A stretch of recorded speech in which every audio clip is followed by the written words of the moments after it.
go.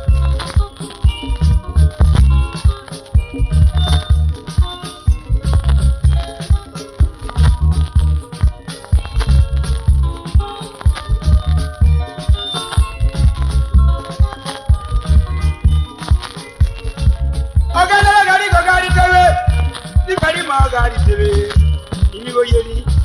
Ogala gari fo ma gari tebe, imi wa yeli ba ko. Ogala lo tebe o gari tebe, imi ma yeli o.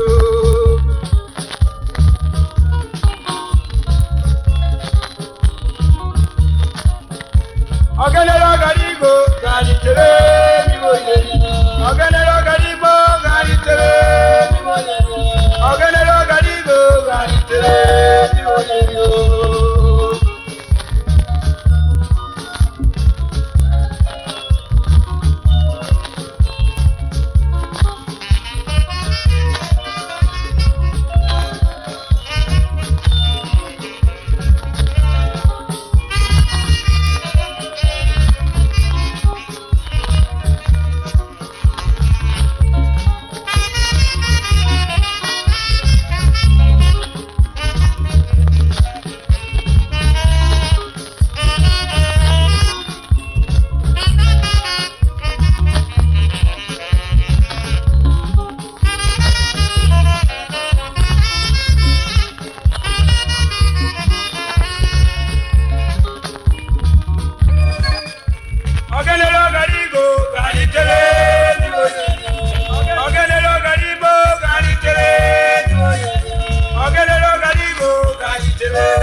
So by this time you still dey sleep? You don't wait. So na sleep you want to take pay my house rent for me. Abeg wake jare. Come give me my money today. Open door. You don't wake and you dey inside house. You knock door against yourself and say you don't wake. Give me my money. Whether authority dey o, you no dey o, give me my money. Whether Ikoliko dey o, Ikoliko no dey o, give me my money. I no bring this my house because of authority. Whether condition dey hard you or e no dey hard you, I don't care to know. Abeg consider for me na, consider for me. You know say I'm a worker before, but now there's no raw material, there's stop all of us for work. Oh. That one no concern me. Give me my money.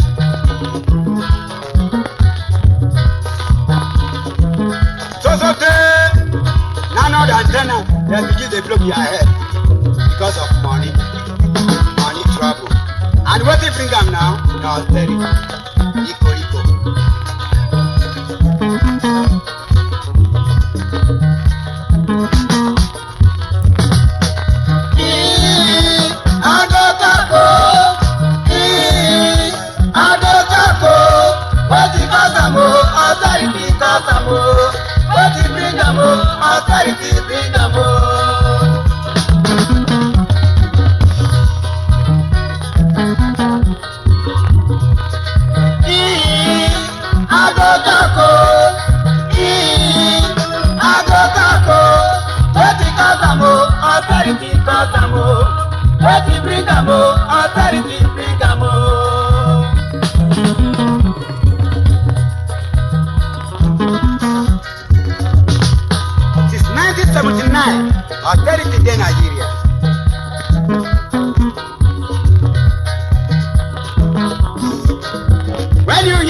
record where you supposed to buy, no money to buy am because austerity. When Udoji come, everybody dey happy. Austerity come, everybody begin dey quench. And as austerity dey for this world, na so e dey for heaven. Before, na one pikin woman dey born, but nowadays na so say she man. Double na dem dey born because austerity dey for heaven. And when the pikin that they cry, immediately they burn them for ground. They go say, "Gari gara o, mama gari gara o." That is gari the dia o papa, gari the dia o mama.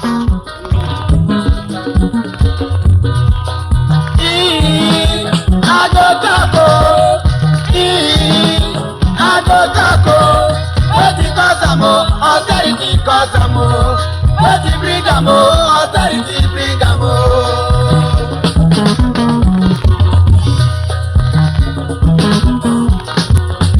Wetin austerity do? Wetin na wa o?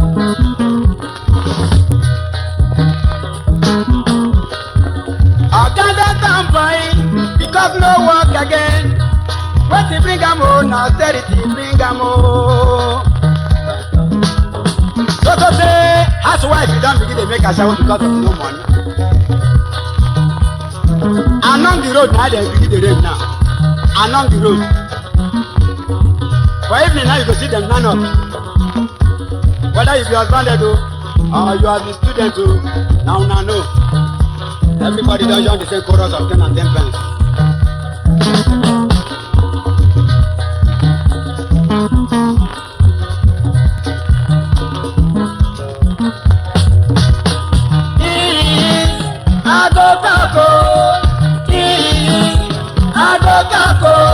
Wetin cause am o, austerity cause am o. Wetin bring am o, austerity bring am o. So day one woman just come one day. Say I get belle for you. I get belle for you. I look am. This woman na belle be this. Abi na aku belle. Abi na cockroach belle sef. When you receive small kobo, they go near you.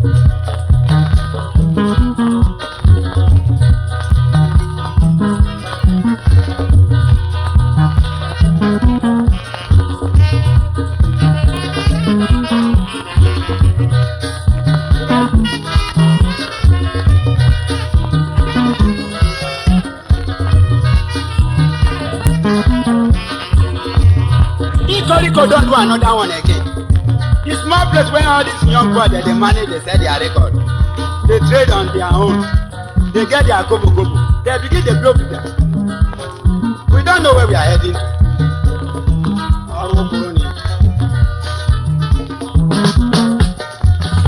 You see where my eyes they see, where austerity bring. When I talk am, people go say na lie. But now the thing where my eyes see, now my mouth they talk. Now austerity bring am o, now austerity bring am o. Everything they do every day. Almost soap you no go fit buy am. So soap where they take the bag again, they no dey fit buy am. Now so that soap now they buy now. Garri they do every day, fish they do every day, salt they do every day. Money where they put for one place where they say that they save money, to bring am there now, na problem.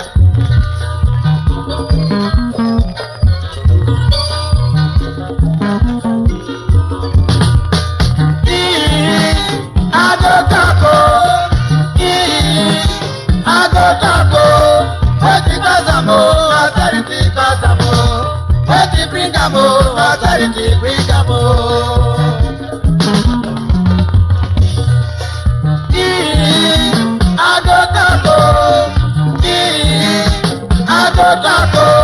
Wetin cause am o, austerity cause am o. Wetin bring am o, austerity bring am o. Na austerity bring am. Austerity bring so many things. Wahala dey for town. Wahala dey for town. Nyanga dey see trouble don go wake am. Wahala dey for town.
Ariela,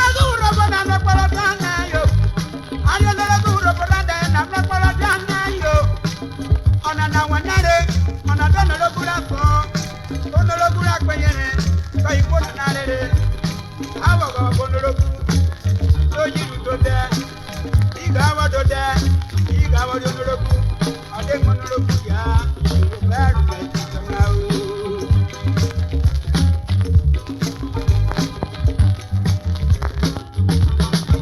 àjàrà ìkú ìyọrí yìí yóò lórókù olókù kọ́kẹ́ ọ̀rọ̀gbá kòkè àpapọ̀ ọ̀rọ̀ náà yá yó.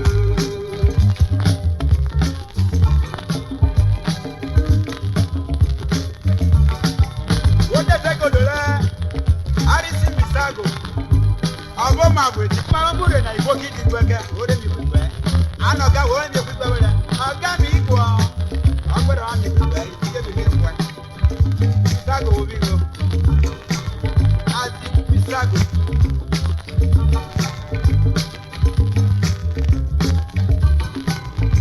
àràgbọ́ ọ̀rọ̀ kúndé kẹ́nu wọn náà wà ní pàtàkì tẹ̀lé ìpèsè àgbàlẹ̀ ojúmọ̀. Ikola area 3 Obudu. A judge ship manualako. A judge did your webo. Ipa kelo China. Aya have ship wa kibona na. Iblara Paulo. Ide igwe gole rure. Bona na miso de na. Eje ruro wa na wa dia bebe o.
Oye ìlú akẹ́kọ̀ọ́ ọmọdé alábàgà ìdí ọ̀dìà.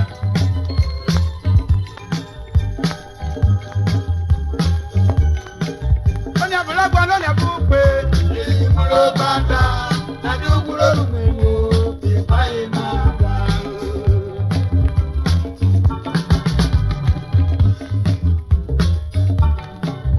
Ọmọ alágbọ̀n náà fẹ́ pé èyí múlò bá dá adúgbò lónìí.